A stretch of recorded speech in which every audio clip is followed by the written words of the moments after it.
Y, por supuesto, muchas gracias a la Comisión Europea por acogernos en este evento para hablar del principio de precaución, un evento que espero esté tan cargado de futuro como el principio de precaución. Yo no voy a usar PowerPoint, o sea, no voy a usar PP o PowerPoint. Vamos a hablar del principio de precaución del PP sin el PP, porque el PP hoy, el PP como partido, ha declinado participar en esta reunión. Y lo digo con toda la intención, o sea, no sin intención. En primer lugar, agradecer a los organizadores. Alfredo, habéis tenido el coraje de por fin traer lo que yo llamaría el circo mediático del principio de precaución. Y digo circo mediático porque traer a David G. aquí es un lujo. No es fácil, lo sé. Y sobre todo que aunque llega con 2 años de retraso, con David G. llega también la publicación, el volumen segundo de lecciones tardías de alertas tempranas. El volumen 1 se publicó en 2001. Fueron 7, 8 años de trabajo, David.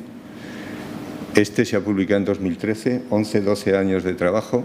Son 20 años que ha costado producir esta obra monumental que es Lecciones tardías de alertas tempranas.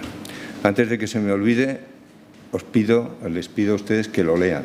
Se empieza consultándolo y se acaba leyendo las 700 páginas, porque es un informe apasionante y yo espero que así lo encuentren también los políticos, los científicos y los ciudadanos en general. Solo querría señalar que no ha sido casual la producción de estos 2 volúmenes.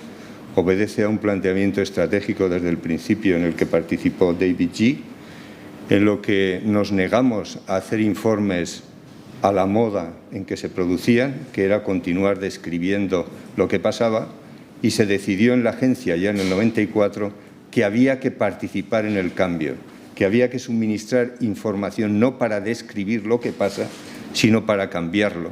Y por primera vez hablamos de información para la sostenibilidad. Así que David G. no es un experto al uso. Un experto al uso, según los americanos, es aquel que tiene todas las respuestas pero se ha olvidado de las preguntas. David G., nada más llegar a la agencia, empezó preguntando y creo que sigue preguntando. Y por eso esta obra es el resultado de hacerse las preguntas que nadie quería hacerse y que todo el mundo deseaba conocer las respuestas.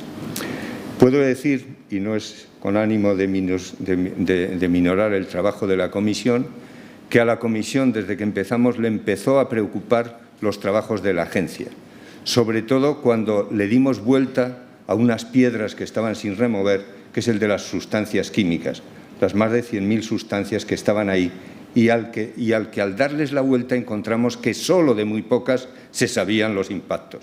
Y fue el primer gran informe, que no fue las lecciones tardías, fue el informe sobre pequeñas dosis, grandes impactos, que llevó a revisar todo el sistema de control de sustancias químicas y que llevó al REACH, como bien sabe Laura. Entonces, eso es lo que supone hacer información relevante. A partir de ese momento nos dimos cuenta que a la sociedad en general no le preocupa el saber las cosas como son, sino le preocupa el no saberlo. Y, curiosamente, no hubo una reacción brutal, que es lo que se esperaba desde Bruselas, cuando se publicó la realidad sobre las sustancias químicas.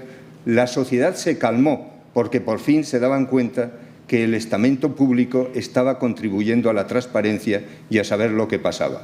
Como David G. me enseñó, lo que te hace daño no es lo que sabes, sino lo que no sabes. Es lo que te puede hacer daño. Entonces, partiendo de esa premisa, de ahí sale esta obra monumental de Lecciones tardías, que yo recomiendo que se lea. Voy a intentar hacer muy rápidamente lo que es el contexto y la realidad en el tema del principio de precaución. Creo que, bueno, antes de seguir, agradecer también a los que hoy habéis venido aquí y felicitaros. Felicitaros porque no creo O sea, creo que los que no vienen lo van a sentir no haber estado aquí en esta sesión. Y lo mismo digo a los representantes políticos que todavía no han llegado, a agradecerles el atrevimiento que han tenido y que supongo que ese atrevimiento se transforme en ilusión cuando vean que el principio de precaución no es algo al que hay que tener miedo en su aplicación, sino algo que da una oportunidad para finalmente empoderar al estamento político con capacidades de decisión y empoderar a la sociedad civil para exigirlo. Así que, partiendo de esto, decirles que en el tema del principio de precaución el contexto no puede ser más prometedor y posibilista. Necesitamos el principio de precaución. ¿Por qué? Porque estamos en una situación, y no voy a hablar de París en todos los sentidos, no solo en el cambio climático, estamos en una situación, en unas perspectivas cada vez más complejas, en un mundo cada vez más vulnerable, en un mundo con una menor resiliencia, en un mundo en donde la complejidad nos está acomplejando en lugar de dotarnos de instrumentos para decidir en condiciones de incertidumbre, algo que molesta mucho al estamento político. Así que la situación no puede ser más prometedora para el principio de precaución, lo necesitamos y es una oportunidad para la acción. Ya que, además, cada vez necesitamos decidir y plantear estrategias a medio y largo plazo. Y ahí las incertidumbres se acrecientan y, por lo tanto, hay que gestionar, no solo identificar el riesgo, hay que gestionarlo y comunicarlo en todas sus dimensiones. Y, sobre todo, mejora el método para tomar decisiones. Con el principio de precaución se mejora el método para tomar decisiones en estas condiciones de incertidumbre a nivel político, para dictar las necesidades o lo que necesitamos en este momento de juicios que finalmente permitan controlar muchas situaciones.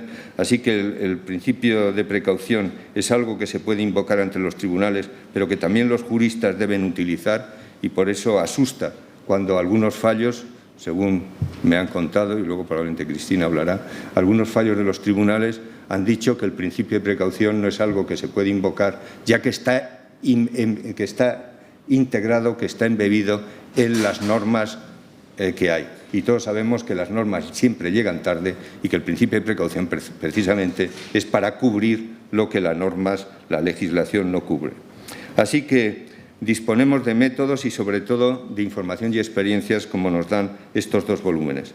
Ese es el contexto, pero la realidad, la verdad es que supera el contexto. ¿Por qué? Porque hay enormes barreras políticas, económicas, sociales y científicas para que progrese el principio de precaución. Barreras políticas, sobre todo determinadas por el cortoplacismo, la necesidad de contar con certezas. No les voy a hablar de ejemplos de falsas certezas que se han producido en la política española, que van desde la existencia de armas de destrucción masiva en Irak, que pasan por los hilos de plastilina del Prestige, que pasan por ese bichito de la colza que se caía y se mataba, que pasan porque no hay crisis, que pasan porque la burbuja inmobiliaria se va a desinflar de forma progresiva, etcétera. Por tanto, los políticos se sienten más seguros en las certezas e incluso en las falsas certezas. ¿Para qué voy a hablar del estamento económico, al que le preocupa sobre todo el corto plazo, y el principio de precaución, su aplicación, tiene sobre todo también costes que le resulta muy difícil de asimilar al estamento económico en el corto plazo, mientras que las empresas que se colocan en el medio y largo plazo se benefician de ello? Y luego hay dificultades y barreras sociales. ¿Por qué? Porque no se ha empoderado a la sociedad. No hay gobernanza, no hay transparencia, no hay participación pública, no hay rendimiento de cuentas. Y estamos ante una sociedad, en particular en España, inmadura. No hemos alcanzado ni la democracia representativa, porque no sé si nos representan quienes están en el Parlamento y nunca han hablado de estos temas en el Congreso. No hemos pasado a una democracia participativa y menos a una democracia prospectiva, que es lo que exige el principio de precaución, que los ciudadanos participemos en el presente y en el futuro, y podemos estar capacitados si se nos permite. Incluso el mundo científico anda demasiado en la autocontemplación y anda con la ciencia conservadora de siempre, profundizando en lo que sabemos, pero abriendo poco el conocimiento a lo que no sabemos. a los conocimientos integrados, etcétera. Y, sobre todo, falta la interfase entre el mundo científico, la sociedad y el mundo político. Así que la acción política, como resultado de esto, no está a la altura de lo que puede suponer este contexto prometedor del principio de precaución. Por eso, hoy el objetivo, por lo menos por mi parte, es muy claro. Es que el estamento político se convenza de que este principio es un instrumento cargado de futuro y que es un instrumento de inspirador de la acción política, y que lo que es importante es que hay que pasar a información basada en el conocimiento, a la decisión política basada en el conocimiento, más allá, por supuesto, de la normativa y del conocimiento en sentido amplio. Y, sobre todo, que un objetivo importante es conseguir que el estamento político se dé cuenta que tiene en el principio de precaución un instrumento que le facilita la toma de decisiones en condiciones de incertidumbre, que es a lo que estamos abocados cada vez más. No es fácil ser político, pero para eso están, lo mismo que el empresario gestiona los riesgos económicos, el político debe gestionar los riesgos políticos, los riesgos ambientales, los riesgos para la salud. Es un gestor de riesgos y debe no solo acostumbrarse a eso, sino usar esto para algo que es importante y que demuestra los 2 volúmenes que hoy nos va a presentar David Gee. Demuestra que no es una barrera la aplicación de la prevención, la aplicación del principio de precaución o de cautela, no es una barrera a la innovación, al contrario, promueve la innovación. Se ha visto incluso en lo que se llaman falsos positivos, es decir, los pocos casos en que nos pasamos de frenada, todos los casos que va a presentar David Gee son falsos negativos, en los cuales no nos pasamos de frenada, sino al revés, no frenamos suficientemente. Hay falsos positivos algunos, les puedo decir que son tan curiosos que ni siquiera probablemente conocen, es el de la sacarina, la fiebre porcina en Estados Unidos, una enfermedad del maíz y el uso de la irradiación de alimentos. Bueno, pues incluso cuando se dice que nos hemos pasado de frenada, incluso en esos casos, esas actuaciones han servido para promover la innovación. No hay que presentar la curva de Porter para saber que medidas más estrictas en materia de medio ambiente, que es lo que propicia el principio de precaución, han favorecido la innovación y han favorecido el desarrollo. Si no, díganselo a todas las empresas españolas y europeas que hoy están en Estados Unidos gracias a que Europa firmó el protocolo de Kioto y Estados Unidos no lo firmó. Eso ya lo ha dicho hasta el Economist. Y la Comisión ha dicho que si en el 2020, en vez de un 20% de reducción de gases, hubiéramos tenido el 30%, hubiera significado más innovación. Así que hay que convencer al estamento político que el principio de precaución no es un principio de freno a la innovación, sino de promoción. Y, sobre todo, hay que convencerles para favorecer el paso a una democracia participativa, una democracia prospectiva, en la que se informe y se haga y se involucre cada vez más a la sociedad para empoderarla y movilizarla, para que cuando el estamento político no toma decisiones se le exijan desde la sociedad civil. Creo que hay una sentencia en este momento muy prometedora y de los juristas me gustaría oír lo que piensan en materia de cambio climático, que es una decisión del Tribunal de la Haya ante una denuncia de una ONG en cuanto a que el Gobierno no estaba tomando las medidas adecuadas para responder al cambio climático. Saben ustedes que el fallo ha sido que el Gobierno tiene que incrementar su objetivo del 17% al 25% y que yo sepa, el Gobierno no la ha recurrido. Así que hay un gran instrumento en poder también de la sociedad civil, que es el principio de precaución, que puede ir y denunciarse,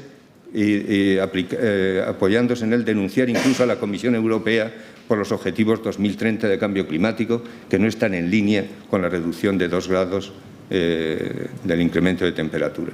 Así que es un elemento de empoderar a la sociedad civil, pero también es un instrumento, y es el objetivo de esta reunión, de informar para responsabilizar a las empresas, ya que las empresas que piensan en el futuro salen beneficiadas de la aplicación del principio de precaución, mientras que no lo están las que están en el presente. Y también para poner a disposición de las capacidades del estamento jurídico, jueces y fiscales, sobre todo fiscales de medio ambiente, la información para que este principio sea invocado como instrumento legal.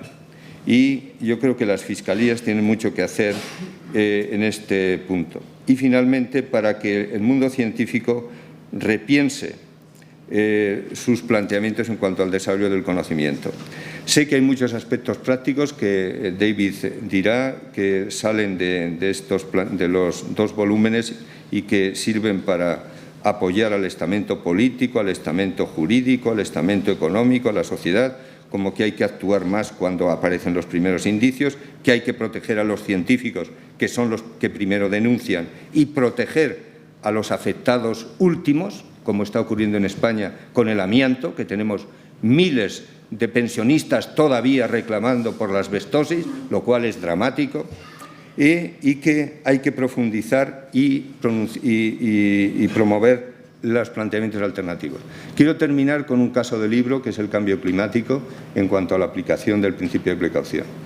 He hecho un artículo que se publicará próximamente en donde analizo el por qué no se ha progresado más en cuanto a medidas de mitigación de cambio climático. Y la respuesta son dos lecciones, la 7 y la 9, que están en el volumen 1 del libro, del volumen Lecciones tardías de alertas tempranas. La primera es que el estamento político está demasiado cercano al estamento económico, sobre todo a los oligopolios energéticos y eléctricos. Digo oligopolios en unos países, cartel a nivel mundial. Hay demasiada cercanía entre los grupos económicos y el estamento político. Y por eso ha habido una reacción tan brutal en este asunto. Y la segunda, que es más importante, no se ha profundizado en la lección 9 en las alternativas. Dice un premio Nobel que la edad de piedra no se acabará porque se acaben las piedras. No se acabó porque se acaban las piedras, se acabó porque había mejores alternativas como los metales para las piedras o para los menires, etc. Bueno, pues la edad de los combustibles fósiles no se acabará por el peak oil, pues que se acaben los combustibles, porque ya saben ustedes que ahora estamos en vez de en el peak, en el valley, estamos en el valley oil, baja la demanda y eso es un problema. Se acabará porque hay mejores alternativas. No hemos profundizado suficientemente en que la mitigación del cambio climático, o sea, que el cambio climático es algo gratuito, lo tenemos porque queremos, porque hay una alternativa mejor que los combustibles fósiles, que son las renovables. De hecho, la Agencia Internacional de Energía ha dicho que la única forma de reducir las emisiones es muy fácil, es pasar de 270.000 millones de inversiones en renovables a 400.000 millones. Y eso es lo que yo espero que empiece a acrecentarse como presión en esta materia del cambio climático. Así que el cambio climático es, por supuesto, una oportunidad para realmente hacer un cambio del modelo energético y, por supuesto, hacer un cambio del modelo económico. Y en él yo creo que hay que profundizar. Yo espero, David, que el volumen tercero que se producirá esté dedicado exclusivamente al cambio climático como un paradigma tremendo de la no aplicación del principio de precaución.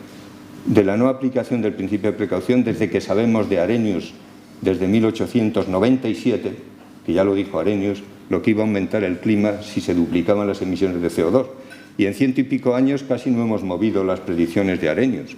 Entonces, estamos ante uno de los desafíos mayores al principio de precaución, que es el cambio climático. Yo espero que las respuestas en París sean proactivas, que las respuestas en París sean de lo que hay que hacer.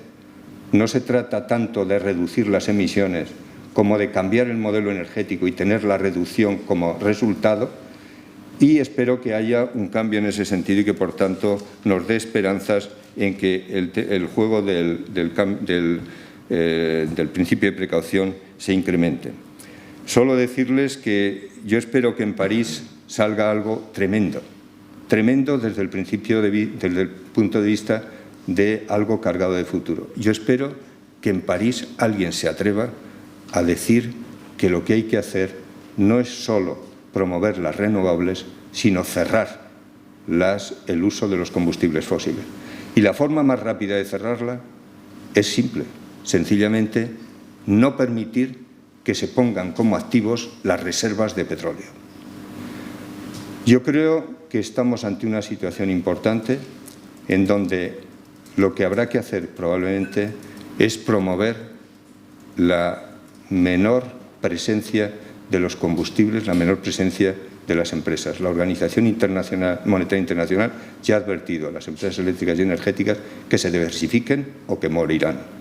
Entonces, yo creo que todo va camino de convertir los activos fósiles en activos tóxicos. Ya son descontables, ya hay muchos que no tienen flujo de caja, así que lo importante es producir alternativas, como nos enseña el volumen 1 de Lecciones tardías. Sabemos lo que pasa, sabemos lo que va a pasar, sabemos incluso lo que hay que hacer. Lo que nos pasa es que no estamos organizados para ello. Yo creo que el principio de precaución es una forma de organizarnos. Y yo espero que en el debate con los responsables políticos hablemos de cómo organizarnos para sacarle todas las ventajas al principio de precaución.